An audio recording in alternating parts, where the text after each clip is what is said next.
Il dit que quand la vérité de l'islam apparaît, le mensonge n'a pas d'autre choix que de disparaître. Une fois de plus, nous nous retrouvons au jardin comme chaque mercredi afin de partager la parole salvatrice, afin de partager la vérité qui est capable de donner la vie éternelle. Tout à l'heure, on a entendu le doyen parler. Il dit que les musulmans sont Satan, ou bien les musulmans sont du diable. Mais ce qui est triste, c'est que les chrétiens ne connaissent pas Satan. On le dit chaque jour. Ils ne connaissent pas Satan et ils ne savent pas qui est Satan. Le doyen dit que Satan était un grand serviteur de Dieu. En un mot, le diable, c'est un ange déchu, comme les chrétiens le disent. Mais lorsqu'on lit la Bible, nous sommes déçus de savoir que nulle part dans la Bible, le diable a été qualifié d'un ange, à plus forte raison être un ange déchu. Raison pour laquelle on dit que les chrétiens ne connaissent pas Satan. Dans la Bible, Satan n'a jamais été un ange. Dans le Coran, Satan n'a jamais été un ange. Parce que dit que Satan est un ange déchu, c'est en contradiction avec la parole. Parce que les anges n'ont pas le libre arbitre. Ce sont les êtres humains qui ont la capacité de choisir de faire entre le bien et le mal. Les entités qu'on appelle les djinns, que certains appellent génies, c'est eux qui ont la capacité de choisir entre le bien et le mal. Ils n'ont pas cet enseignement-là, mais c'est le Coran qui a ça. Et c'est les musulmans qui ont ça. Donc dit qu'un ange a désobéi à Dieu, comme un ange lui va désobéir à Dieu, quelqu'un qui est déjà programmé, il est là. On y va, il va. Même s'il y a 10 personnes qui sont là, et que l'ange a la possibilité de sauver les 10 personnes, si Dieu lui a dit, va sauver celui qui en a bu 20 seulement, il va venir, même s'il a la capacité de sauver les 10 personnes, lui va venir, il va faire uniquement celui qui a porté un habit blanc, mais celui qui a porté un habit blanc, pour partir à lui, les autres les laissent parce que c'est pas ça son devoir. Donc l'ange lui est là pour obéir. Maintenant, comment quelqu'un qui a déjà été programmé à l'obéissance, si son travail c'est d'obéir, il va avoir quelqu'un de désobéir à Dieu, et puis Dieu va le chasser du paradis. On pose encore la question aux frères. Qu'est-ce que Adam et Ève ont fait à Satan pour que Satan se lève pour aller les tenter dans le jardin? C'est le Coran qui peut répondre à ça. Les autres pour laquelle on dit qu'ils ne connaissent pas. Ça veut dire qu'on ouvre la Bible et puis on se retrouve dans le jardin. On dit qu'il y a un serpent qui est venu tenter Adam et Ève. Ce serpent qui a tenté Adam et Ève, à la lumière des versets bibliques, ce serpent-là, ce n'est pas Satan. C'est que Satan est innocent dans l'histoire d'Adam et Ève, lorsqu'on prend dans le contexte biblique. Nous ne sommes pas en train de parler par passion, mais nous parlons sur la base des écrits. Bible, Coran sur table, argument contre argument. Nous n'avons pas force pour lancer coup de poing. Dans ceux qui disent que les musulmans sont violents, ceux qui disent que l'islam s'est imposé par la violence, nous sommes en train de vous dire ce soir que vous êtes trompés. L'islam s'est propagé par l'éloquence du Coran. Muhammad a reçu la révélation étant seul. Comment quelqu'un qui reçoit une révélation étant seul, lui va obliger toute l'Arabie à devenir musulman. Lui, il est comment? Les musulmans ont été chassés de chez eux. Ils ont fui pour aller se réfugier à Médine. Donc ils sont allés à Médine, ils sont pas imposer l'islam aux gens là-bas. Le premier refuge des musulmans, c'était sur le roi d'Abyssinie qu'on appelle l'Éthiopie. Quand ils sont partis là-bas, ils sont partis avec les épées. Ils ont fui pour aller se réfugier là-bas. Les mécréants les ont suivis jusqu'en Éthiopie. Ils ont demandé au roi d'Éthiopie de leur donner les musulmans. On pose la question au milieu, il ne faut pas griller les étapes, il faut respecter le protocole. Ici, quand on a une question, on va vers le modérateur, il faut rentrer dans le forum. Et puis on échange là, tout le monde entend. Ouais. Sinon, rester derrière pour lancer les cailloux, c'est pas ça. Le petit bandit. On dit, lorsque les musulmans sont partis chez le roi d'Abyssinie, qui est l'actuelle Éthiopie, lorsque on les a demandé qui est Allah, lorsqu'on les a posé la question sur l'islam, ce n'est pas les marchands qui ont sorti pour dire devenez musulmans, sinon on coupe votre tête vous tous. Non. Ils ont parlé selon le Coran. Et le roi a dit quoi? Il a dit aux mécréants, que contre toute une montagne d'or. Je ne vais pas vous livrer cela. Parce qu'il a compris. Lui au moins, c'est un homme qui raisonne. Un homme qui ne se laisse pas guider par sa passion. Il a compris que la parole qu'il vient d'entendre, ce n'est pas la parole d'un être humain, ni la parole d'un démon. Donc l'islam ne s'impose pas par la violence. Dans le plan que nous lançons un appel à tous ceux. Pendant la semaine, ils passent ici et se succèdent seulement. Et leur mission, ce n'est pas autre mission que de venir dénigrer les musulmans. Parce que celui qui ne parle pas de l'islam, on ne va pas l'écouter. Les soi-disant panafricains et indiens, en parlant, faisant la promotion de leur religion, et ils s'attaquent à l'islam. Les Capouans aussi viennent. Mais eux, tellement ils ont été traqués par les musulmans, leur prophète a reçu une autre révélation de la part du djinn, ou bien du démon qui l'explique, pour écrire un verset dans son livre en disant « Ne débattez pas avec les musulmans ». Parce qu'il a vu que vous savez, ça ne l'arrange pas. Alors que lorsqu'ils sont arrivés, la première cible c'était les musulmans. Donc on a attaqué les musulmans. Quand on a fait contre-attaque, ils disent non, c'est bon. Si on a laissé comme ça parce que ça ne nous arrange pas. Nous disons, sans faux fuyant, tout orgueil à côté, que la seule et unique religion qui est capable de donner le salut à l'être humain actuellement, c'est bel et bien l'islam. Et l'unique Dieu, créateur des cieux et de la terre, il s'appelle Allah. Et l'unique religion prêchée par tous les prophètes et messagers, c'est bel et bien l'islam. Sur 3, le verset 85. Et quiconque désire une autre religion de l'islam ne sera point agréé et il sera dans l'au-delà parmi les perdants. Lorsque nous parlons, ces paroles ne viennent pas de nous, mais c'est Allah qui a dit dans le Coran. Et nous savons qu'Allah ne se trompe jamais. Exact. Et que la parole d'Allah c'est la vérité. Donc Allah il a dit, tous ceux qui vont laisser l'islam pour aller s'accrocher à d'autres doctrines. Écoutez. Ceux qui ont personnifié l'éternel Dieu créateur des cieux et la terre en un être humain. Ceux qui ont laissé l'entité invisible, l'entité dominatrice pour aller se prosterner devant des bois et devant des rivières. Allah dit que vous êtes tous en train de vous diriger vers la perdition. Exact. C'est pour laquelle nous sommes là, afin de vous appeler à vous prosterner devant l'unique Dieu. Sans exception. Dominateur qui ne subit aucune domination. Pas du tout. Créateur qui n'a jamais été créé. Formateur qui n'a pas de forme. Exact. Le premier qui n'a pas de commencement et le dernier qui n'a pas de fin. C'est lui qui est le véritable alpha et oméga. Donc si tu as un alpha et un oméga qui est mort, ce n'est pas le vrai alpha et l'oméga. Parce que quand on parle d'oméga, c'est un dernier qui n'a pas de fin. Donc s'il est mort, c'est qu'il a eu une fin. Ce n'est pas lui. Nous vous appelons, écoutez, à la véritable spiritualité.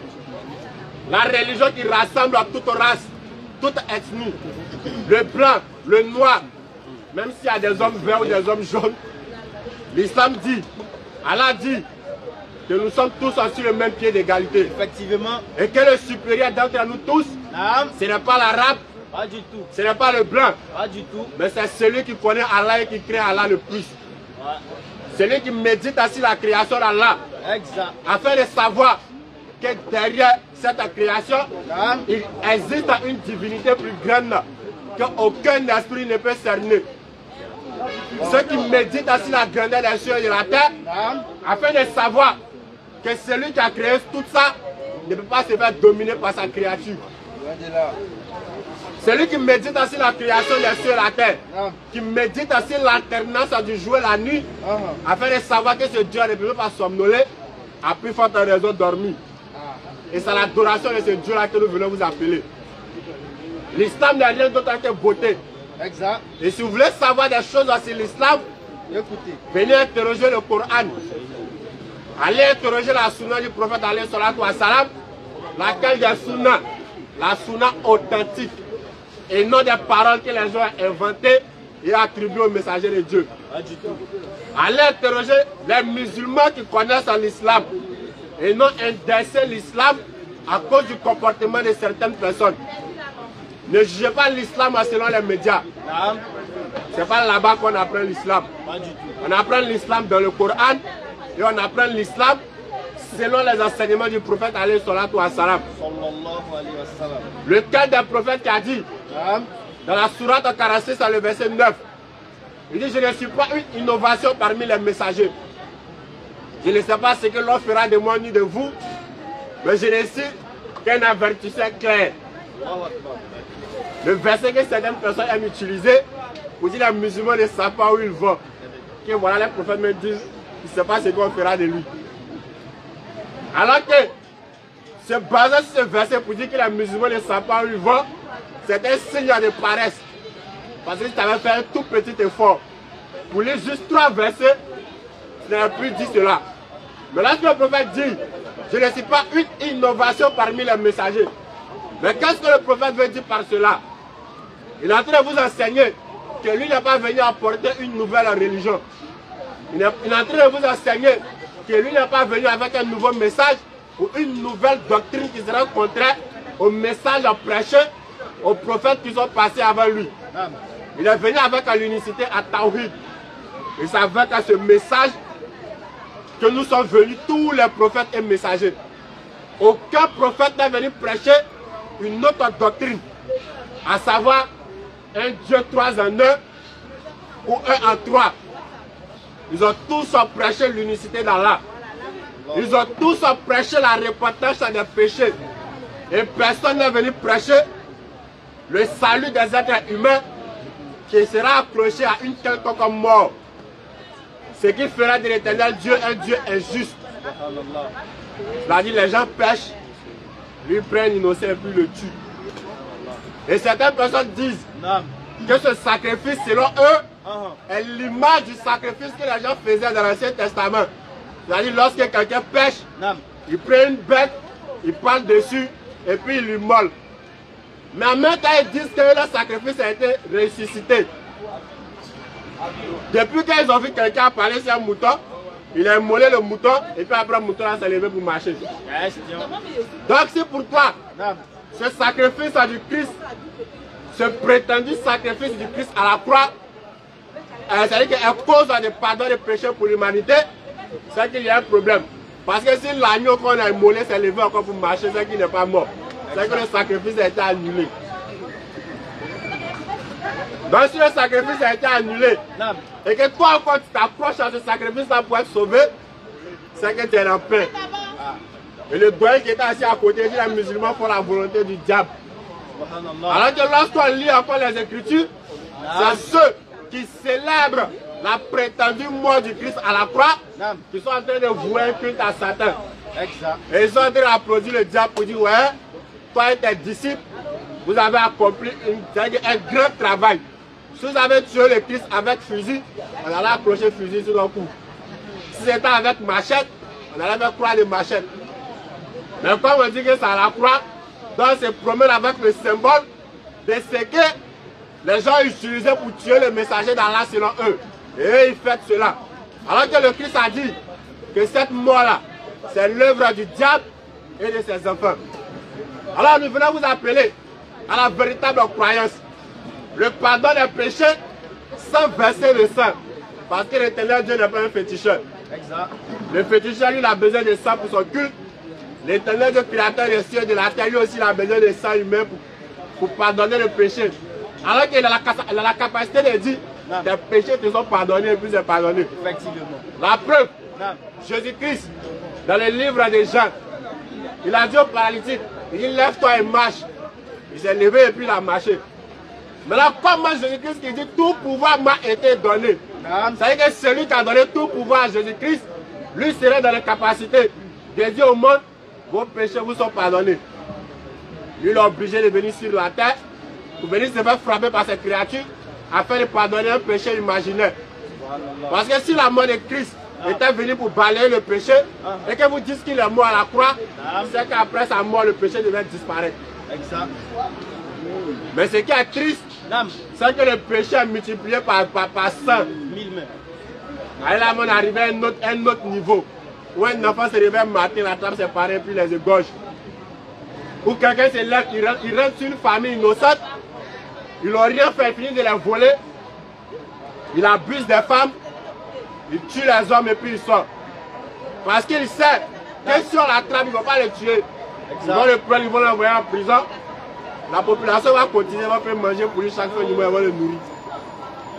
Alors que si on va appliquer la loi de l'Éternel, la véritable loi, la seule marche à suivre qui peut guider les êtres humains des ténèbres vers la lumière, qui peut faire de l'être humain qu'il est et non un animal, à savoir la loi du talion. Une vie pour une vie. Parce qu'il n'y a pas l'homme qui a peur de la mort que l'assassin. Quelqu'un qui tue les gens, il n'y a pas l'homme qui a peur de la mort que lui. Donc s'il sait que s'il a tué et qu'il va l'attraper pour le tuer, vous allez voir que la tuerie allait. C'est-à-dire qu'on allait faire des années sans entendre que quelqu'un a tué quelqu'un. Mais lui sait que si l'on attrape ses prisons, donc il se permet de tuer. C'est à ça qu'on vient vous inviter. À la religion et au message du divin. Le message qui fait de l'être humain un être humain et non qui le rabaisse au niveau des animaux. Parce qu'il dit que j'ai envie de faire tout ce que je veux, c'est que tu as envie d'être au même niveau que les animaux.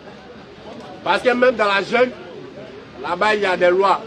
La nature, c'est que l'Éternel Dieu qui a créé la nature, il a instauré des lois dans la nature que ceux qui vivent dans la brousse et respectent cette nature.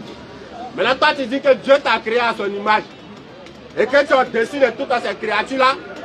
Toi, tu veux vivre dans le libertinage. Tu veux faire ce que tu veux comme tu veux, au même titre que les animaux.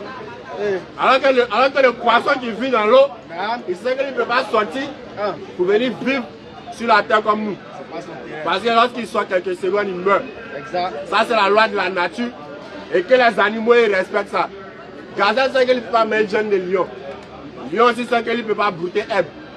Et même que tu dis que ce sont les animaux, et ils ont des lois. Mais toi, lorsqu'on te dit fais ceci, ne fais pas cela, tu dis non, pourquoi? Dieu nous a créé, on doit faire tout ce qu'on veut. Lorsqu'on parle de charia, automatiquement on commence à trembler. Que non, c'est quelle loi ça là? On doit couper même les voleurs, on doit lapider quelqu'un qui fait l'adultère. Mais on dit la prison c'est pour les voleurs. Toi tu sais que tu n'es pas un voleur, pourquoi tu as peur? Tu te plains de quoi? On dit celui qui vole, on va couper sa main. Si toi tu sais que tu n'es pas un voleur, en quoi ça te regarde? On dit, tu te vas chercher femme mariée des gens, on vous attrape, on vous lapide. Toi tu sais que ce n'est pas ton travail, tu as peur de quoi? Allah il dit, éloignez-vous de l'alcool. Parce qu'après avoir consommé l'alcool, tu quittes dans ton état d'humain. Ça te ramène à l'état des animaux. C'est que l'alcool, toi-même tu as acheté avec ton argent, c'est l'alcool qui va te montrer comment marcher. Tu finis de consommer, tu vois ton ami te dit, oh gifle lui là, pas le gifle. Ça arrive à côté des cannibaux et te dit, tombe. Tu veux pas, tu vas tomber dedans. Alors que l'islam dit,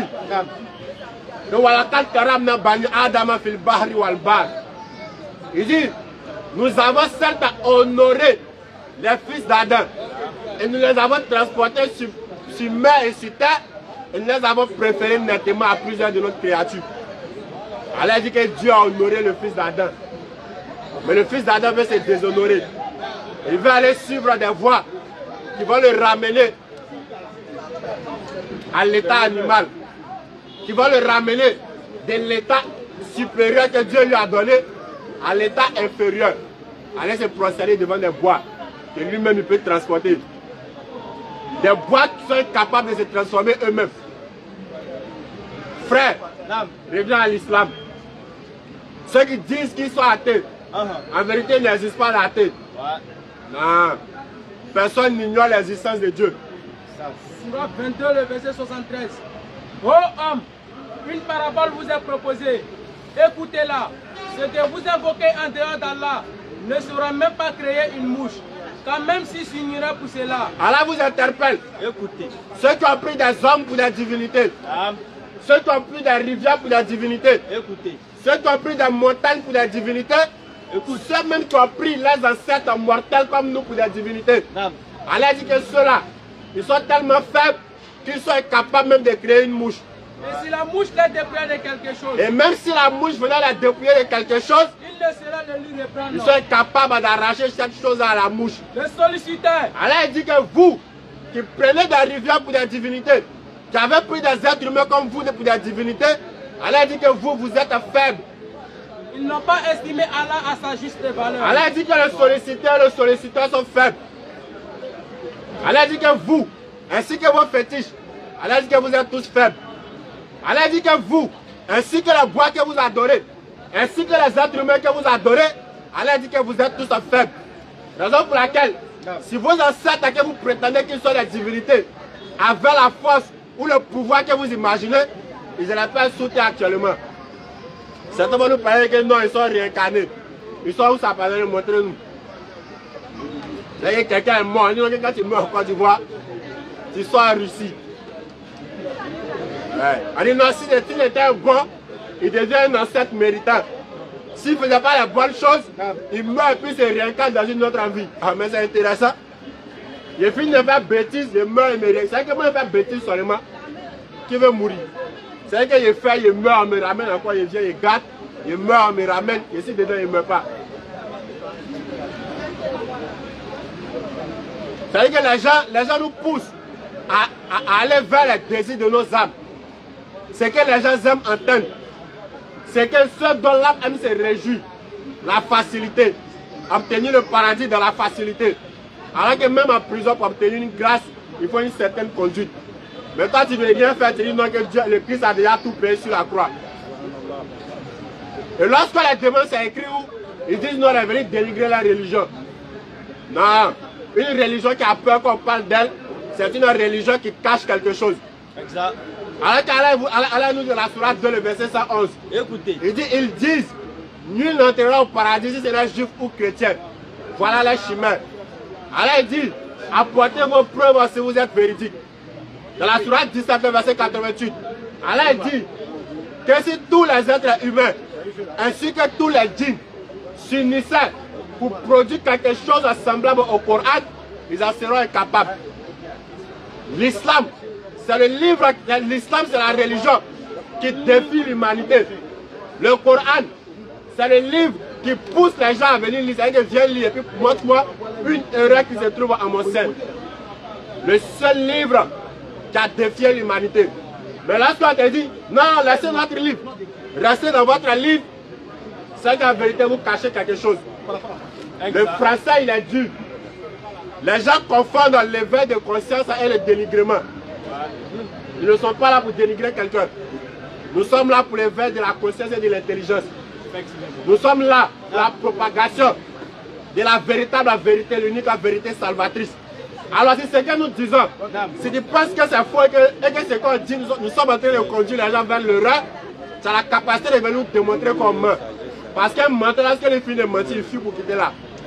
Mais un menteur qui meurt et puis l'arrête et puis change, il revient mentir, c'est que quelque part il est sûr du mensonge qu'il profère.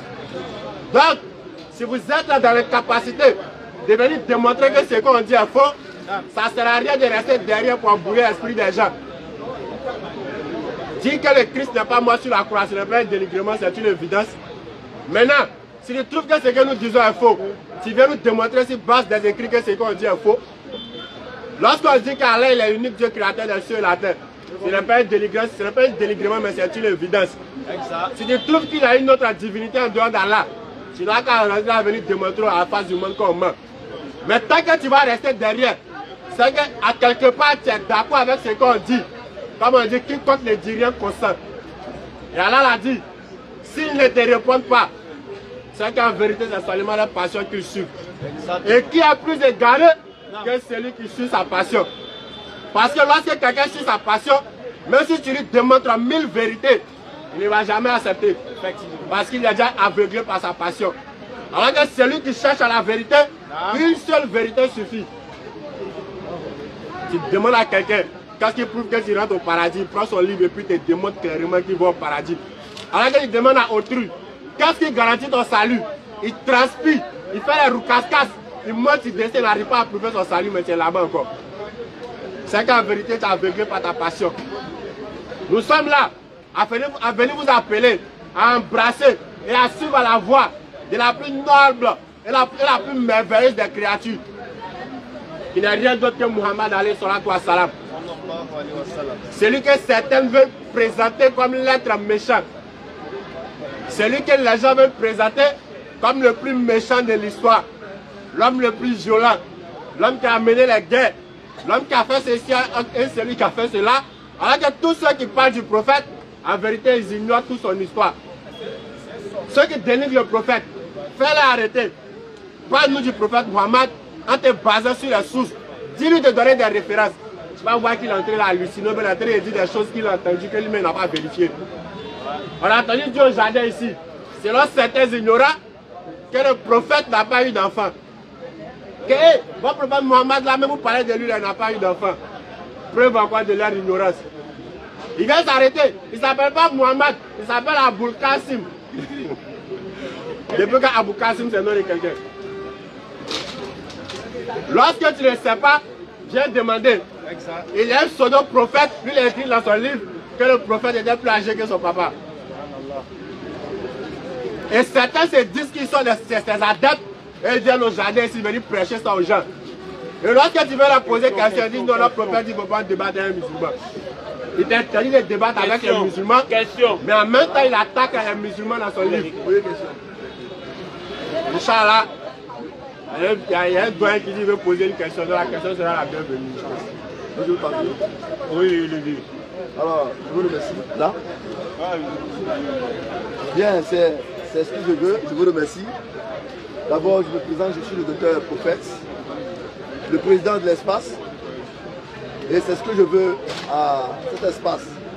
Tout sauf les débats politiques. Parce que ce n'est pas un agora, ce n'est pas un parlement. Nous voulons la parole de Dieu et la santé. C'est ça, cette idée qui m'a amené à libérer cet espace. Et si vous n'êtes pas au courant, hier, je viens, il y a la police qui est venue en disant que tout débat commence à partir de 13h et ça finit à 16h.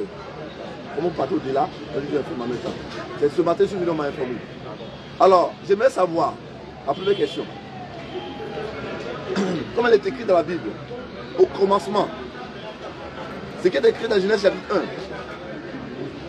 1, dans Genèse chapitre 2, avant d'arriver à Genèse chapitre 3, j'aimerais savoir si c'était écrit dans le Coran. Parce que, comme vous m'expliquez, je n'ai jamais eu l'idée, je n'ai jamais eu l'aperçu du Coran. Si j'attends pas du Coran, mais je n'ai jamais lu et je n'ai jamais touché, j'ai vu, je n'ai jamais fouetté aussi, je n'ai jamais fait les recherches. Donc c'est ma première question. Voilà. Okay. Vous allez poser une question plus précise. S'il vous plaît. Vous allez poser la question encore plus précisément. Parce qu'elle n'a pas été cernée. Oui. Quand vous dites de Genèse chapitre 1 au chapitre 3, est-ce que c'est écrit dans le Coran? Alors que quand on va prendre, on verra qu'il y a des milliers de phrases dans les 3 chapitres. Donc quelle phrase ou quel paragraphe voulez-vous retrouver dans le Coran? Non, ça va plus précis. Bien... Ou c'est quelle idée qui se trouve dans Genèse que vous voulez... Parce qu'il y a des questions. Viens papa, viens. Quand vous dites de Genèse chapitre 1 au chapitre 3, chapitre 2, est-ce que c'est écrit dans le Coran? Ce n'est pas une seule phrase qui est écrite dans ces 2 chapitres. C'est des dizaines et des centaines de phrases. On est d'accord? Donc c'est quelle phrase ou quelle idée se trouve dans ces 2 chapitres-là que vous voulez savoir si c'est écrit dans le Coran? Parce que l'idée qui se trouve dans ce chapitre que je voulais savoir, c'est la religion que je voulais souligner. Parce que vous avez parlé de la religion islamique, n'est-ce pas? Alors, avant d'arriver à la religion islamique, qu'est-ce que Dieu a dit dans Genèse chapitre 1, chapitre 2? Parce que si ça se touche vous, là je vais bien poser la question de la religion. C'est que vous voulez savoir si c'est écrit ou pas, c'est qu'il revient dessus. Qu'est-ce qui se trouve dans ces 2 chapitres? Oui, dans ce chapitre-là, chapitre 1, chapitre 2, on ne parle pas de religion. C'était une relation intime avec Dieu. Parce que Dieu venait rendre visite à Adam et Ève. Il n'y a pas de religion. Ok, on va vous aider. Voilà, aidez-moi. Papa, ce qui est intéressant avec les musulmans, c'est qu'on le dit toujours. Notre présence est en quelque sorte un signe de l'éveil de la conscience. Parce que beaucoup de personnes aujourd'hui se disant être des prophètes et des savants viennent exposer aux gens des idéologies qui sont vides de spiritualité ou de doctrine pour les amener à les suivre sans les aspirations de spiritualité. C'est-à-dire qu'aujourd'hui, les gens veulent aujourd'hui la spiritualité. Des gens se lèvent pour dire, je suis un philosophe, je suis un grand savant, je suis un prophète de Dieu. Et il expose à ces derniers-là une compréhension de la spiritualité que Dieu n'a pas enseignée. Quand papa me pose la question de savoir que nous parlons d'une religion, c'est-à-dire la religion islamique, alors qu'auparavant, il n'existait pas de religion, mais il existait une relation entre les humains et Dieu. Oui. La question que je pose à papa, que veut dire religion? Ah, mais c'est moi qui vous pose la question. Ok, religion veut dire relation entre humain et son créateur. Vous comprenez? Donc, vous n'avez pas vu le mot religion, mais vous avez vu la définition de religion. Donc, si vous affirmez avec nous que la définition de religion a existé depuis la création, cela veut dire que dès que Dieu a créé l'être humain, il a imposé à ces derniers d'accepter la religion. Donc, on est d'accord que... Vous êtes d'accord avec moi que religion veut dire être relié à Dieu? Donc je vais savoir... on va aller doucement, il faut qu'on se comprenne si ça va là. Oui, je te suis. Donc, vous êtes d'accord avec nous que la religion, Abraham avait ça? Adam avait ça? Non. Non. On va trop vite en besoin. On ne va pas aller. Eh bien, papa, excusez-moi. Genèse chapitre 1, chapitre 2, est écrit dans le Coran. Je sais pas. Ok, on va aller doucement. Je vous ai posé la question de savoir quelle idée voulez-vous faire ressortir de ces deux chapitres. Vous m'avez fait comprendre ici que nous avons parlé de la religion. Or, dans ces deux chapitres, qui est le début du commencement des êtres humains sur la terre, il n'y avait pas de religion. Et vous m'avez fait comprendre ici que pour cause de l'absence de la religion, il y avait plutôt une relation entre l'homme et son... Si tu veux, une relation intime entre l'homme et son Seigneur.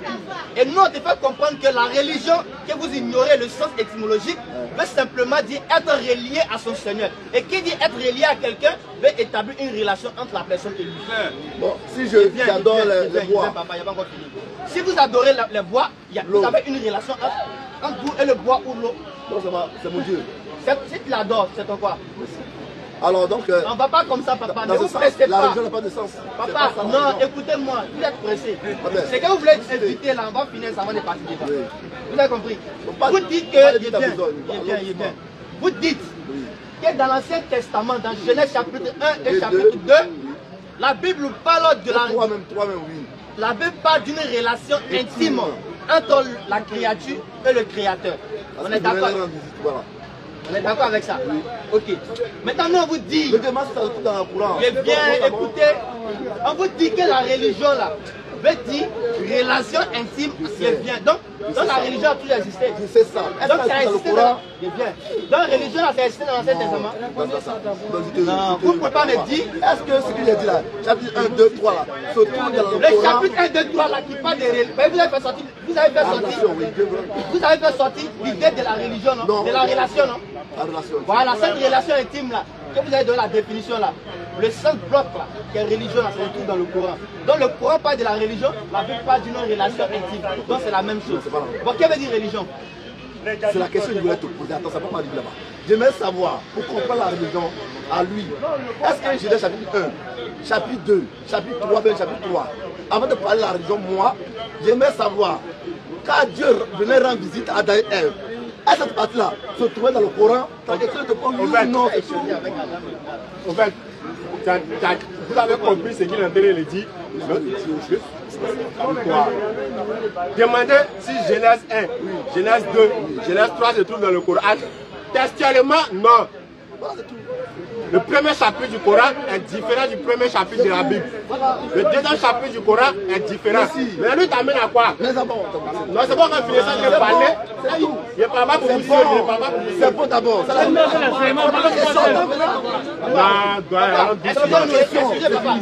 Excusez-nous, papa. C'est notre forum. Excusez-nous, c'est notre forum. Vous voulez nous poser répondre. Ok, on vous dit simplement que c'est pas fini. Si on a fini, vous on a fini. Calmez-vous.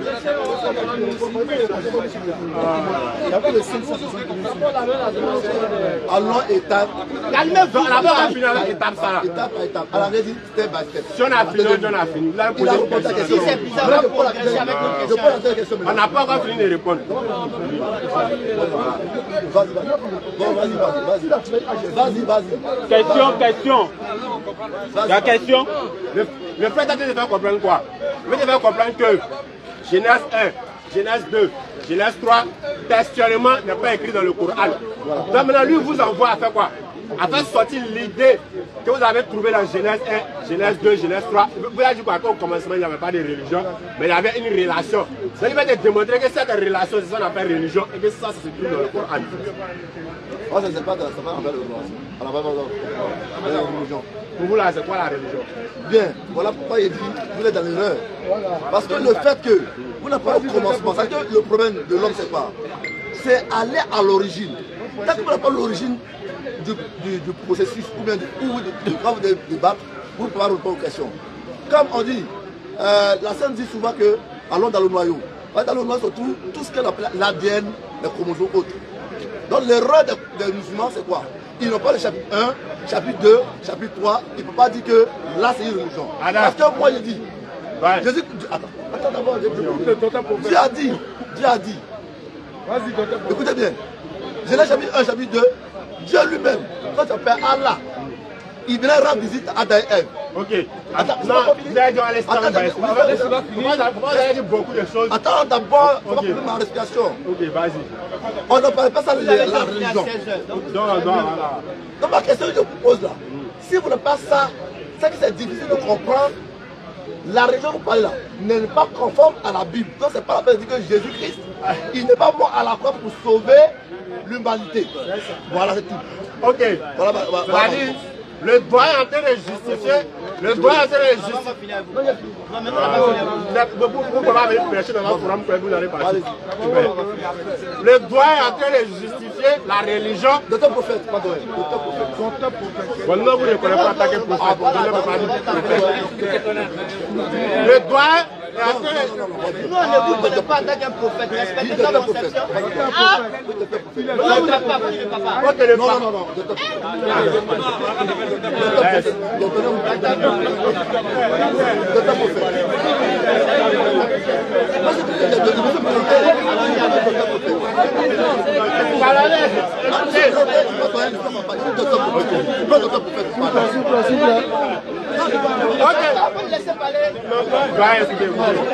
Ok, en plus du doyen. Ok, il dit, il est en train de justifier la religion par rapport à la Bible. C'est-à-dire pour lui, la religion a commencé à partir de Genèse. C'est-à-dire si la personne a l'habitude de dire que le Coran est le plagiat de la Bible. Donc, il faut que ça soit du copier-coller. Si ce qui se trouve dans la Bible ne se retrouve pas dans le Coran, automatiquement, c'est que le Coran est faux. Et en même temps, nous sommes en train de dire encore que le Coran est le copier-coller de la Bible. Bon, comment voilà. Donc là, le droit est démontré d'abord, il est d'accord avec nous que le Coran n'est pas le copier-coller de la Bible. Ça, on dépose à côté, ça fait 1. 2. La religion ne se justifie pas à partir de Genèse. C'est pas parce que votre Genèse, parce qu'on dit Genèse c'est quoi? C'est le commencement. Le commencement de quoi? De la Bible. Ce n'est pas parce que le commencement de la Bible n'est pas le commencement du Coran que le Coran est faux. Non, pourquoi? Est-ce que l'Éternel Dieu a commencé sa révélation à partir de la Bible? Non. La Bible même n'est pas un livre révélé dans les nobles. Donc lorsqu'on dit que Jésus-Christ n'est pas mort, dans le Coran c'est déjà que là-bas il n'y a pas de débat. Maintenant, c'est à vous de nous démontrer à travers votre Bible qu'effectivement on s'est trompé, qu'il est mort dans la Bible. Non, je peux prendre ça maintenant. Ah, vous pouvez nous démontrer qu'il est mort dans la Bible. Non, il est mort de la Papa, vous êtes... Il a souligné. Non, excusez-nous, vous êtes... Non, il ne va pas donner la parole. Vous voulez... Il ne vous a pas donné la parole, donc patientez. il donne des points dedans. Il ne vous a pas encore donné la parole, donc patientez. D'accord, on parle non, arrête-toi, c'est celui qui a parlé, parle. Quand il va finir, je vais parler avant que vous n'avez pas dit. Donc, ça, je vous dis, quand ce n'est pas Genèse qui justifie... J'ai compris, il n'y a pas de problème. Ce n'est pas la présence de la Genèse biblique dans le Coran qui définit si une religion est vraie ou fausse. Non. Vous avez votre définition de la religion. La vraie définition de la religion aussi est là. Vous avez parlé de relation. La religion, c'est la relation entre l'homme et son créateur. Vous avez posé une question ici à Adam au bois. Mais toi, la relation, la religion. Qui dit? Le bois n'est pas mon créateur. Qui dit? Le bois n'est pas mon créateur. Le bois n'est pas mon créateur. Celui qui adore le bois. Celui qui adore le bois, pour lui qui l'a créé. Pour lui, son créateur, c'est le bois. Non? Dans la relation qu'il a entre lui et son bois, c'est là qu'il y a sa religion. Voilà. Apporte-moi la balle, je vais te répondre maintenant. Tu rentres dans les bonnes choses. Maintenant, apporte-moi la balle. On va aller doucement. Non, c'est bien, je l'apprécie. On va aller doucement. Non, tu vas te donner la parole. Vous avez dit ici que ça finit à 16h. Et je pense que quand vous dites être un prophète, vous devez quand même être un exemple. Parce qu'on ne peut pas être un prophète et ne pas être un exemple. Surtout que la Bible vous dit, dans 1 Pierre 3, 16, si quelqu'un vous demande votre expérience en Christ, soyez prêts à vous défendre, tout en faisant preuve de douceur et de patience. Donc c'est une base que la Bible vous enseigne avant toute discussion avec quelqu'un. Être doux et patient. Mais vous manquez de ces deux qualités. Donc on va vous rappeler qu'un prophète doit avoir ses qualités d'abord. Et vous allez prendre ça comme une qualité pour patienter quand on va finir de parler, vous allez parler. C'est bon? Ok, on continue avec vous. Papa, vous avez pris la Genèse et vous voulez contredire sur la question. La Bible dit, quand tu suis Jésus-Christ là, il faut être doux et patient. Si tu n'es pas patient, tu ne vas pas comprendre quelqu'un. Hein? Il faut m'écouter avec la patience, tu vas me comprendre. Ok. Vous avez dit que la Genèse a parlé d'Abraham avec une relation intime entre Adam et Ève, avec une relation intime avec Dieu. Et vous avez fait une analogie qu'on n'a pas compris pour dire que dès lors, on doit comprendre que Jésus serait mort pour les péchés des hommes. Nous n'allons pas rentrer dans cette démarche avec vous. On va être très clair avec vous. Papa, excusez-moi, je ne vous reconnais pas en tant qu'un docteur ou un prophète. C'est bon? Écoutez-moi. Jésus-Christ sera venu selon vous. Jésus-Christ sera venu selon vous pour mourir pour le péché des gens, n'est-ce pas? Ok. Mais pourquoi a-t-il taxé cette mort-là d'une mort qui provient de Satan? Je vous donne la parole. Je vous donne la parole. Ma question est celle-ci. Pourquoi Jésus-Christ, qui est censé venir mourir pour le péché des gens et qui a été envoyé par Dieu pour mourir pour vos péchés, dit que cette mort-là, quand on veut le rendre victime, est une mort qui provient de Satan? Merci. C'est la raison pour laquelle il dit, est-ce que vous avez lu Genèse chapitre 1, chapitre 2, jusqu'à chapitre 3, si ça a été écrit dans le Coran? Si ça a été écrit dans le Coran, vous allez savoir que la mort de Jésus, qui ne pas là, vous allez connaître que c'est vrai pour sauver l'humanité, nous les mécréants, nous les pécheurs. C'est parce que ça n'a pas été écrit. Donc je comprends très bien. Bien vrai que je ne suis pas insensé de connaître les versets coraniques, mais déjà je suis déjà situé. Vous savez, à partir de Genèse 3, ce qui s'est passé en Genèse 3, c'est là est venue la religion. Oui, non. Et c'est cette partie-là qui a fait que Jésus-Christ est venu et mourir à la croix pour nous. Et que nous avons tassé mort causée par Satan. Parce que c'est à l'origine. Voilà pourquoi. On va aller doucement. Vous avez prêché. Vous n'avez pas répondu à la question du frère. Oui, c'est ça, j'ai répondu. Non, vous n'avez pas compris. Vous n'avez pas répondu. Calmez-vous. Hein? C'est pourquoi il dit, si vous n'êtes pas patient, là, vous allez faire. Vous êtes docteur. Vous êtes docteur, vous n'avez pas d'études. Écoutez ma question. J'ai compris ta question. Non, tu peux me dire que tu as compris ma question et puis répondre en faisant hors sujet. Écoute-moi de nouveau. Écoute-moi de nouveau. Jésus dit, la mort que vous voulez me taxer là ne provient pas de Dieu.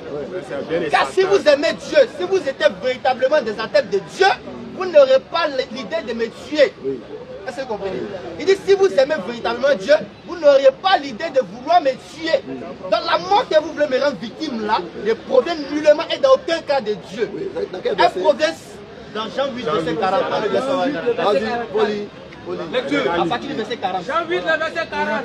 Mais maintenant, vous cherchez à me faire mourir. Jésus est venu échanger avec les Juifs. Moi qui vous ai dit la vérité. Doucement. Alors, lors de l'échange, il a compris que les gens n'étaient pas d'accord avec sa conception. C'est ça.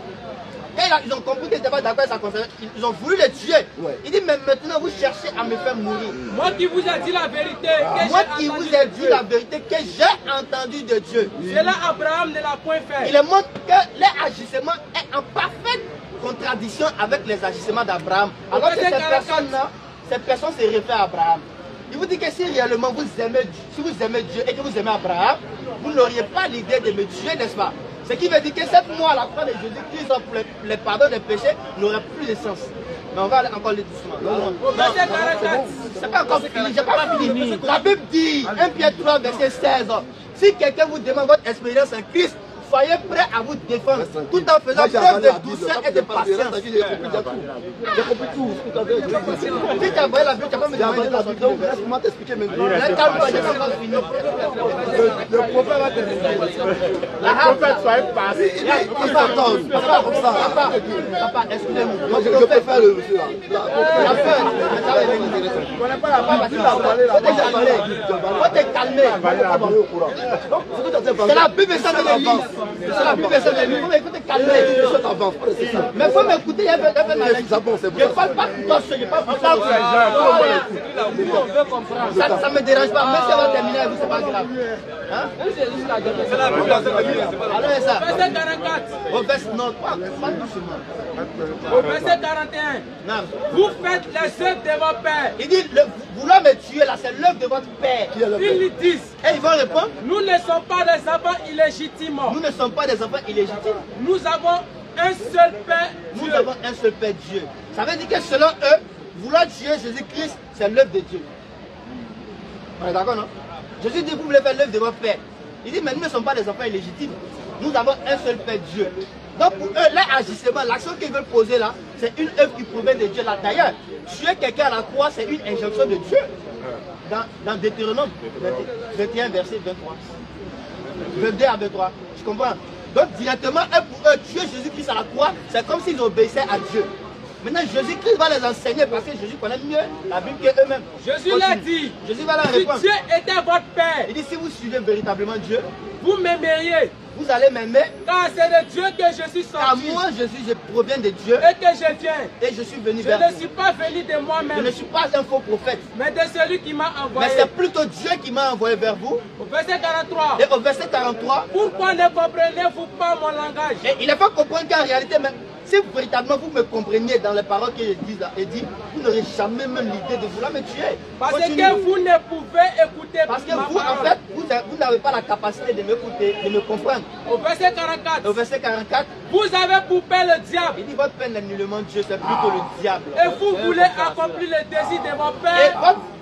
le vouloir me tuer, c'est le désir de votre père qui est qui? Le diable qui a été meurtrier dès le commencement.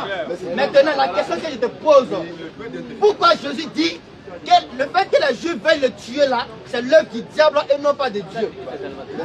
Vous avez 2 minutes pour répondre à la question. En même temps, poser une question. Oui. Qu'est-ce que encore? Frère, j'ai déjà fait docteur aussi. Mon docteur, j'ai déjà compris ce que je voulais dire dès le départ. Parce que j'ai dit que j'ai déjà parlé de la Bible.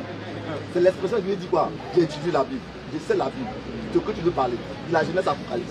C'est parce que tu ne peux pas étudier la Bible de la Genèse Apocalypse que tu ne peux pas comprendre. Comme tu as donné la réponse. Quand je dis que vos pères, quand je dis vos pères là, ils ne parlent pas de Dieu, ils parlent de Satan. Parce qu'ils sont animés de quoi? L'esprit de Satan. Parce que tout ce qui n'a pas l'esprit saint, ils ne sont pas sanctifiés, qui parlent à la chair, parce que la chair est dominée par qui? Satan. C'est ça chair qui les pousse à tuer Jésus. Ah, je l'ai dit, si vous étiez vraiment des enfants d'Abraham, parce que Jésus vient d'Abraham. Dieu, n'a pas dit Abraham. Non, vous êtes prophète, on vous rectifie. Attends, non. Laisse-moi le dire. Allez-y, papa. Tu as parlé d'Abraham. Tu as parlé d'Abraham de Dieu. Allez-y, papa. Si vous étiez le père d'Abraham, vous n'allez pas le tuer. Parce que c'est qui Abraham qui a choisi Abraham. Qui a choisi Abraham? Ah, c'est Dieu qui a choisi Abraham. Donc moi je suis de l'Abraham. Parce que je suis descendant d'Abraham. Moïse est descendant d'Abraham. D'accord. Non, il faut répondre d'abord. Moïse est descendant d'Abraham. Et Abraham, Moïse est descendant d'Abraham. Moïse a eu combien d'enfants avec qui? A eu combien d'enfants avec qui? Moïse a eu un enfant avec ça. On vous a donné 2 minutes. Oui, 2 minutes. Moïse a fait un enfant avec la chrétienne. Il a fait 2 enfants. Surtout les descendants là, qui ont mis le mari et Joseph au monde et puis Joseph est sorti de Marie. Donc, la relation c'est quoi? La relation est que quoi? Quand tu vois Abraham, tu dois voir Jésus. Quand tu vois Jésus, tu vois Abraham. Et quand tu vois Abraham, tu vois Dieu. Donc, 10 secondes. Je pense que les descendants de Dieu et d'Abraham ne vont pas tuer Jésus, c'est comme on est frères. Je vois que Satan te fait du mal. C'est parce qu'ils ne connaissent pas ce qu'ils sont les dits. Ils sont animés d'un esprit satanique. Mes clients, ils veulent le tuer. Merci. Oui. 2 minutes. Vraiment, il te pose la question. Merci. Attention, 2 minutes. Une question et puis vous répondez quand vous êtes fiers de vous. Mais ça sera la parole de Dieu. C'est parce que tu ne peux pas étudier. Comment étudier cette On vous pose une question. Pourquoi Écoute la question. Il t'a répondu, c'est ça. À l'unanimité de tous ceux qui sont ici, vous n'avez pas encore répondu à la J'ai répondu à la question. Tout le monde est d'accord. Vous n'avez pas compris. Donc si vous êtes incompris, ça veut dire que vous ne partez pas droit au but. Vous faites quoi? Écoutez bien la question. Écoutez la question. Pourquoi Jésus dit, vouloir les tuer là. Alors que, écoute bien, cette mort-là, c'est une mission de Dieu. Oui. Dieu a envoyé Jésus-Christ pour aller mourir, non? Papa, c'est Dieu qui a envoyé Jésus d'aller mourir à la croix, selon vous, n'est-ce pas? Dieu dit, Jésus va sur la terre, tu vas mourir sur la croix pour pardonner les péchés des gens. Maintenant, Jésus lui arrive sur la terre, il dit non, c'est pas Dieu qui veut me tuer, c'est plutôt les hommes qui veulent ma mort. Toi, vous êtes des frères, non? Est-ce que tu peux l'emmener en fait du mal? Tu peux la faire arrêter? Non, il faut répondre à quelqu'un. Tu peux faire arrêter ton frère, que tu aimes ça, tu peux le faire arrêter. C'est la même chose. Jésus croyait. Il n'y a pas une autre question. Il se trouvait parmi ses frères. Le micro quitter la scène. C'est bon. Il se trouvait avec ses frères. Il ne comprend pas. Abraham, c'est Dieu. C'est tout un lieu. Il y a du coq à l'âne. Merci. Merci au prophète. Silence.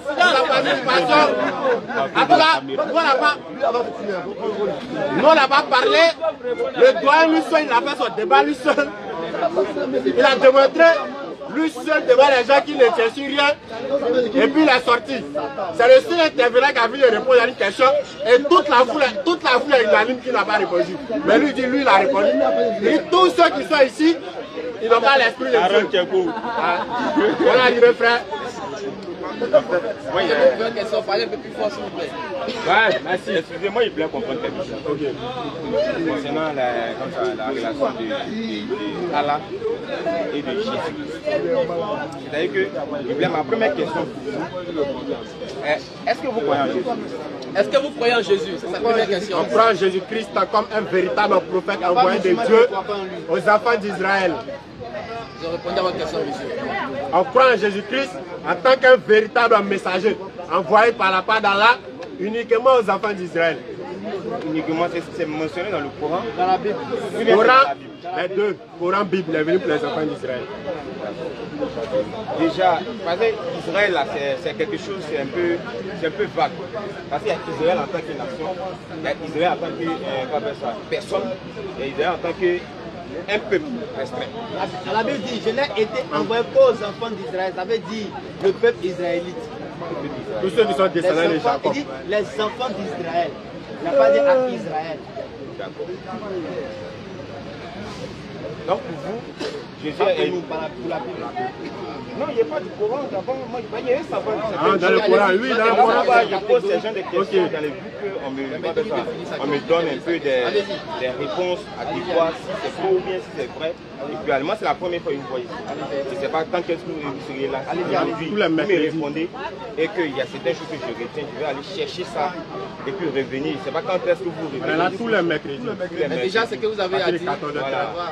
D'abord, il a demandé est-ce que vous croyez, est-ce qu'en tant que musulman, vous croyez en Jésus-Christ? On a dit oui, on croit en lui en tant qu'un véritable prophète envoyé de la part d'Allah aux enfants d'Israël.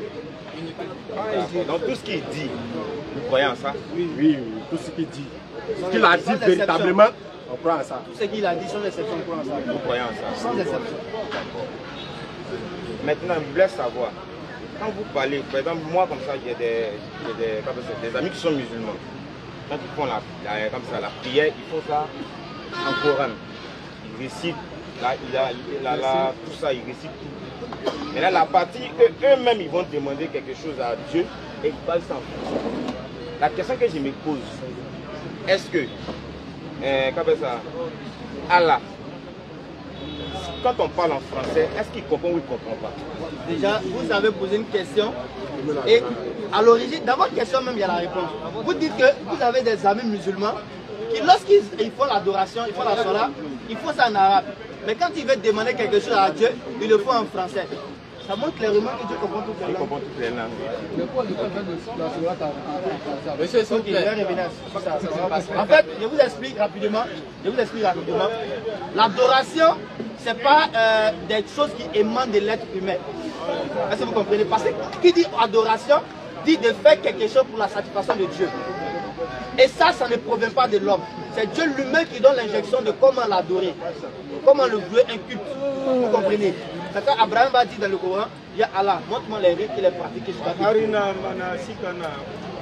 donc ça veut dire que l'adoration là, c'est quelque chose de sacré. Est-ce que vous comprenez? Et c'est Dieu seul qui mérite ça. Et quand tu vois tellement que c'est minutieux, cela doit provenir de Dieu. C'est pourquoi on dit qu'une personne qui n'a pas une révélation d'une religion révélée, il ne peut jamais pratiquer la religion avec une parfaite. Sans problème en fait. Il y aura toujours des inconvénients dans sa manière d'adorer Dieu. Tantôt il va adorer Dieu en se mettant sur sa tête, en se mettant sur son épaule, en mettant les pieds en l'air, en dansant, en chantant, en sautant. Mais Dieu lui-même demande à l'homme de l'adorer d'une manière bien connue. L'inclinaison, la prosternation. Voilà. Et là, on va maintenant réciter des paroles. Et ces paroles-là sont des paroles sacrées qui ne proviennent pas des êtres humains, mais de Dieu lui-même.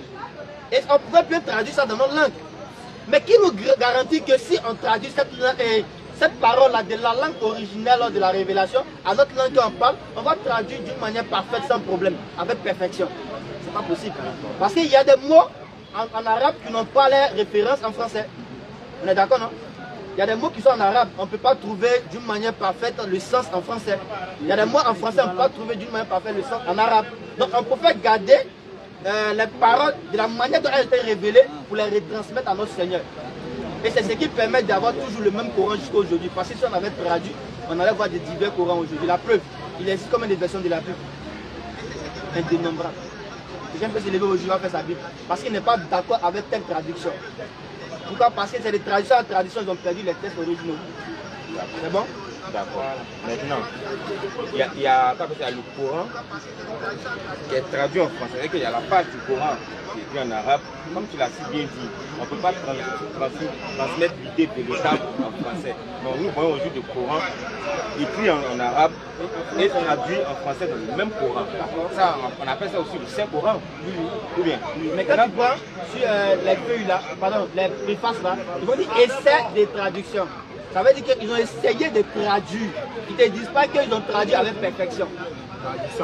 Essai de traduction. Pour que tu aies une idée du message coranique. Mais on va te dire aussi que celui qui veut juger du sens réel du Coran, il serait idéal pour lui d'aller apprendre l'arabe. Donc Dieu a parlé en arabe aussi. Non, je vais t'expliquer. Dieu, quand il révèle un message à un prophète, il ne révèle pas ce message dans une autre langue. Il révèle ce message à la langue que parle le prophète. Parce qu'un prophète, s'il lui parle français, on lui révèle ça en chinois. Lui-même, il ne comprend pas le chinois. Comment il va transmettre? Maintenant, je voulais savoir, Abraham là, est-ce qu'il était arabe? Abraham a eu le message dans la langue qu'il parlait. Maintenant, il a eu le message dans la langue qu'il parlait. Maintenant, il a eu le message dans la langue qu'il parlait. Après, on est passé à Moïse. Moïse a reçu ça même dans sa langue. Maintenant, pourquoi dans le Coran là, c'est en arabe que tout est écrit? Ok, maintenant pourquoi Moïse, pourquoi lui il a reçu ça en hébreu? Non, moi, il t'a posé la question par rapport à... J'ai répondu à ta question, je dis, Dieu révèle le message au prophète par la langue que parle le prophète. Ok, par la langue que parle le prophète, non. Maintenant, c'est que dans le Coran, là, il doit avoir la langue originale qui était donnée par rapport à, comme ça, à Abraham. Parce que attends, non, je viens là-bas, je viens. Le Coran, là, ça a été révélé à qui? Le Coran a été révélé à qui? Je ne suis pas musulman. Le Coran a été révélé qu'au prophète Muhammad sallallahu alayhi wa sallam. Ok, maintenant, il a été révélé au prophète en arabe, c'est ça? Oui. Maintenant, dans votre livre, vous avez dit, parce que dans, comme ça, dans la partie d'Abraham là. Attends, c'est qui te fatigue? Non, c'est pas ça. Non, il y a quelque chose, il y a quelque chose qui te fatigue. Tu as une perception du Coran égale à la Bible. C'est ça qui te fatigue. Parce que dans la Bible, il vient.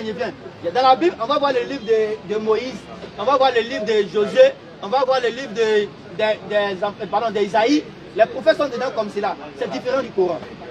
Le Coran, ce n'est pas un recueil des livres saints des différents prophètes.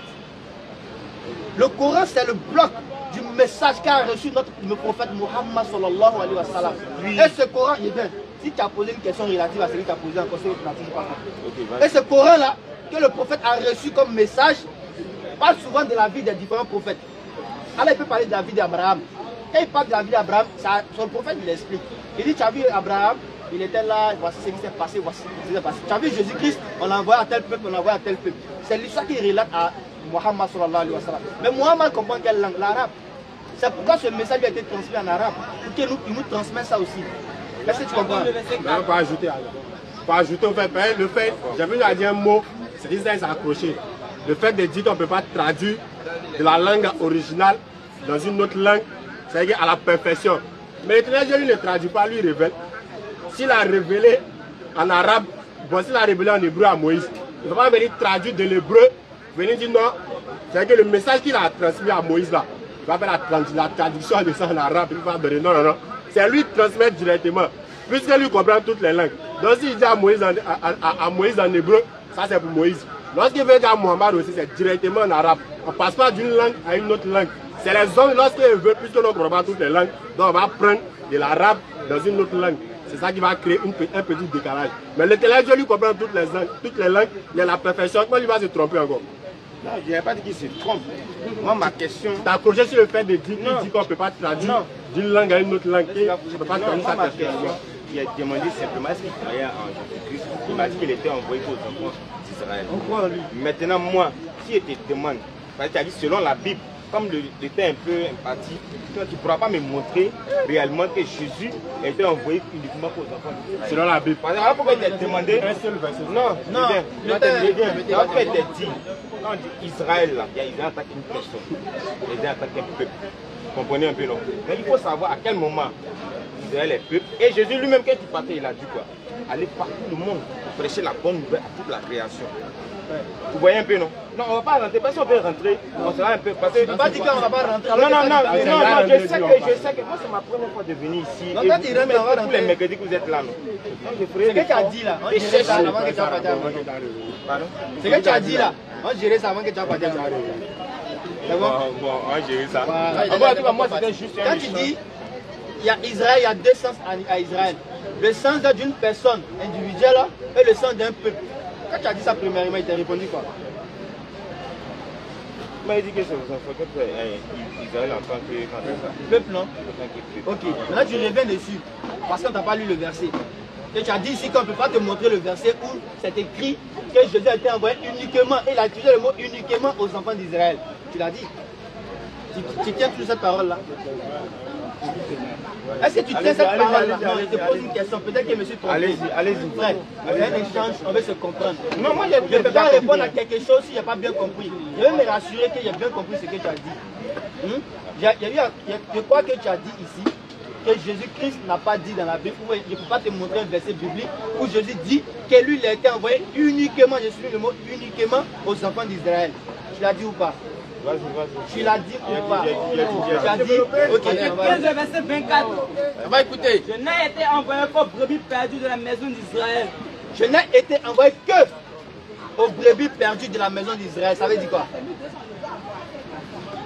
Il a dit aux brebis perdues de la maison d'Israël. Ça veut dire quoi? Ça veut dire qu'à ceux peut-être qui étaient là-bas, qui croyaient en Dieu, de la maison d'Israël, aux brebis. Il dit je n'ai été envoyé que. Non, que c'est un peuple.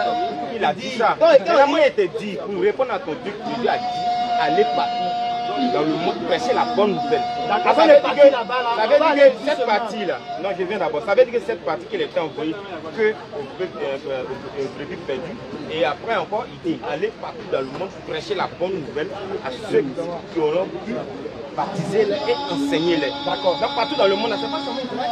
Calme-toi, hein. Quand le verset pour moi... Tu vois comment tu vas rapidement, non? Non, allez-y. Non, on va aller calmement. Quand Jésus dit, je n'ai été envoyé que, le que là, on est d'accord que ça émet l'idée de la restriction. Que aux enfants d'Israël. Ça veut dire que lui là, son envoi là, n'a pas autre objectif que d'aller vers les enfants d'Israël. Ça veut dire que j'ai été envoyé que pour la population plateau. Donc si elle doit venir mettre le goudron, c'est uniquement au plateau. D'accord, c'est ce que Jésus a dit. Il n'a pas dit j'ai été envoyé premièrement pour les enfants d'Israël. Non. Oui. Il dit j'ai été envoyé que. Il montre que c'est absolu. C'est absolu. Okay. Que pour les enfants d'Israël. Donc maintenant, ça c'est le champ de sa mission. Maintenant, après tu fais référence à un verset où il dit allez partout dans le monde. N'est-ce pas? Ok. Maintenant le monde ici, c'est quel monde? Parce que je prends l'exemple très simple. Comme ici on forme un monde. On est d'accord ou pas? Je peux dire, ah, bon, imagine qu'aujourd'hui, je prends le nom de tous ceux qui sont ici. Et le mercredi prochain, eh bien, je prends la liste est là, il dit, j'ai fini de dire le nom de tout le monde. Et puis il dit, tout le monde est là. C'est quel monde? C'est pas le monde entier. Tout le monde est là. C'est le monde qu'on a recensé. Le monde vers qui je vais me diriger mon message. Le monde auquel je fais référence. Donc quand je dis pas du monde ici, aller partout dans le monde, c'est plutôt le monde israélite. Parce qu'Israël, il y avait 12 tribus. On est d'accord? C'est clair. À toute la création. Bon, ok, moi, toute la création d'où? Hein? Toute la création la bonne nouvelle. Toute la création d'où? Celui qui croira sera baptisé. Bon, ok, on va aller doucement. Est-ce que Jésus a une fois prêché à quelqu'un qui n'est pas israélite? Est-ce que Jésus, durant toute sa mission, il a une fois prêché à une personne qui n'est pas israélite? Mais la Bible mentionne qu'il va dans tout, il y a des gens qui sont rassemblés. Mais ils n'ont pas dit que ces gens qui sont rassemblés sont complètement Israël. Il y a plusieurs peuples qui sont là. Montre-moi, est-ce que Jésus va sortir du peuple israélite pour aller dans un pays étranger pour aller prêcher? Mais qui te fait, est-ce qu'il te fait quoi qu'à l'époque, ce sont seulement Israël, les Israélites qui étaient seulement là-bas? Je vais te donner un exemple très simple. Remonte au verset 24. Dans le même verset que vous avez vu ici. Ah, c'est ça. Au verset 24, écoute. Écoute, tu vas comprendre. Tu vas comprendre. Écoute, écoute. Non, allez-y, moi j'écoute. Écoute. Au verset 21, Écoute. Jésus étant parti de là, Jésus quitte un endroit pour aller vers un autre endroit. se retira dans le territoire de Dieu et de Sidon. Ok. Et voici, une femme cananéenne Et il y a une étrangère qui vient vers lui. qui venait de se contrer. Je rappelle que Canaën, elle n'est pas parmi les enfants d'Israël. Normalement, elle est étrangère. Normalement, si la mission de Jésus qui concerne toutes les créatures, elle doit être concernée par la mission de Jésus, n'est-ce pas? Elle vient vers Jésus-Christ. Aie pitié de moi. Elle dit, Seigneur, aie pitié de moi. Seigneur, Non. fils de David, Oh Jésus, fils de David. ma fille est cruellement Toi, ma fille là, elle est démon. gravement malade. Il ne lui répondit pas un mot. Jésus n'a même pas calculé. La question qu'on se pose, soyons sérieux. Comment un messager de Dieu qui est censé être envoyé pour moi, je viens vers lui parler et il ne m'adresse même pas de paroles. Il me boit comme on le dit. Ça veut dire qu'il ne me tient même pas, il ne me calcule même pas. Ça veut dire que sa mission n'est pas pour moi. Continue. Ce n'est pas à toi de me dire comment j'ai ma chose. Soyez patient, ne soyez pas Et il dit pressé. quoi? Et ses disciples s'approchaient et lui dirent. Tellement que la femme insistait, les disciples sont venus vers Jésus. Jésus, continue. Renvoie-la, Tiens, elle n'était pas trop folle, la chasser, elle va partir. car elle crie derrière nous. Depuis là, elle l'a appelé seulement. Il répondit, Mais pourquoi on veut la chasser?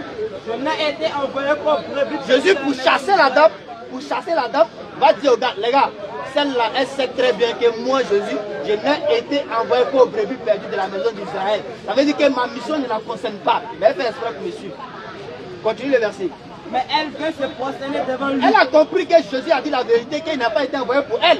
Mais elle insiste, elle se prosterne même devant lui. Disant, Elle dit maintenant, maître, Seigneur, Seigneur, secours-moi. s'il te plaît, il faut m'aider. Il répondit, il n'est pas bien de prendre le pain des enfants et de le jeter au Elle petit dit chien. à la dame, excuse-moi, j'aimerais bien t'aider, mais c'est pas bien pour moi de prendre le pain des enfants d'Israël. Le message que j'ai là, ou la mission que je suis venu, c'est une mission qui concerne que les enfants d'Israël.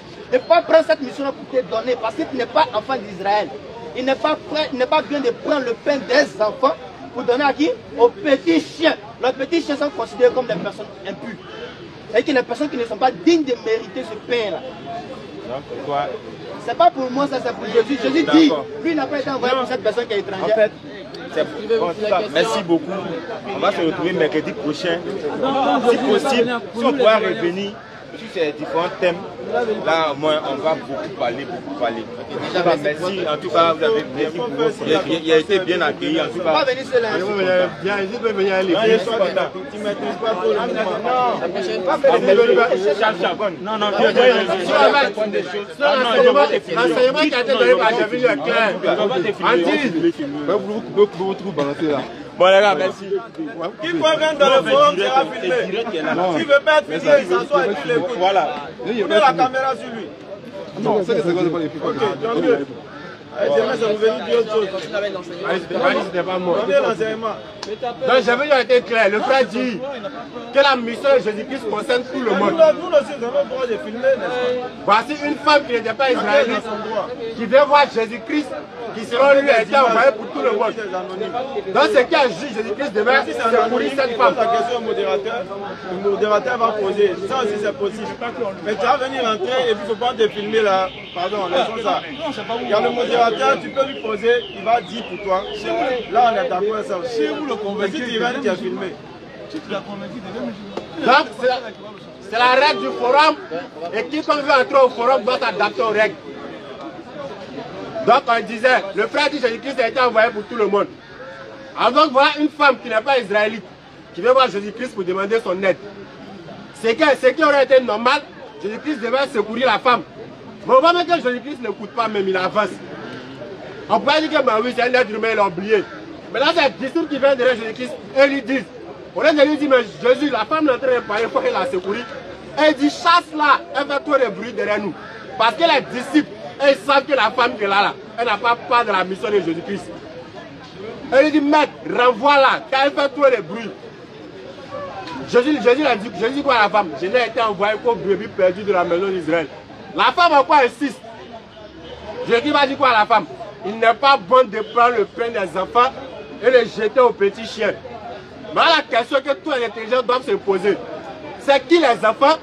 C'est quoi le petit et c'est quoi le pain? Est-ce qu'ils sont les petits chiens? Si tu as pu définir les trois là, tu n'as plus jamais venu dire que Jésus-Christ a été envoyé pour l'humanité. Mais Jésus-Christ, la parole de Jésus-Christ est claire. Qui sont les enfants? Ce sont les enfants d'Israël. Pour qui lui a été envoyé. C'est quoi le pain?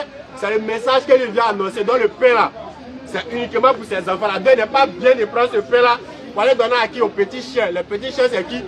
C'est le doyen qui va lui poser la question de chercher à savoir. Donc Jésus-Christ n'est pas venu pour les Ivoiriens quoi. Donc selon les tests là, les petits chiens là, c'est eux. Tous ceux qui ne sont pas israélites là, c'est eux qui sont les petits chiens. Donc le frère, il a vu la vérité. Mais comme il ne veut pas accepter, il dit non, il s'en va et puis il revient. Donc Inch'Allah, on attend. Allant dans la bonne compréhension, on a pu constater ce soir que des gens qui se disent être des véritables croyants, des gens qui se disent être des chrétiens aguerris, des personnes qui se disent être des bons lecteurs de la Bible, écoutez, des personnes qui se disent être même des docteurs. En plus d'être docteurs, ils disent qu'ils sont même prophètes. Ils ont été incapables de prouver ce soir que leur salut pourrait provenir de la Bible. Subhanallah. À travers la mort de Jésus-Christ. Nous allons lire un verset de la Bible qui va nous donner l'origine de la raison ou la raison qui a poussé les gens à croire que Jésus-Christ serait mort sur la croix pour les péchés. Nous allons lire dans Jean chapitre 11 verset 45. Jean 11 verset 45. Bismillah. Plusieurs des Juifs qui étaient venus vers Marie. Qu'est-ce qui se passe? Jésus part vers Marie, pour aller ressusciter le frère de Marie, Lazare. Et après la résurrection de ce dernier, continue. Et qui vit ce que fit Jésus. Les gens ont vu le miracle que Jésus a fait parce qu'il a ressuscité un mort. Crurent en lui.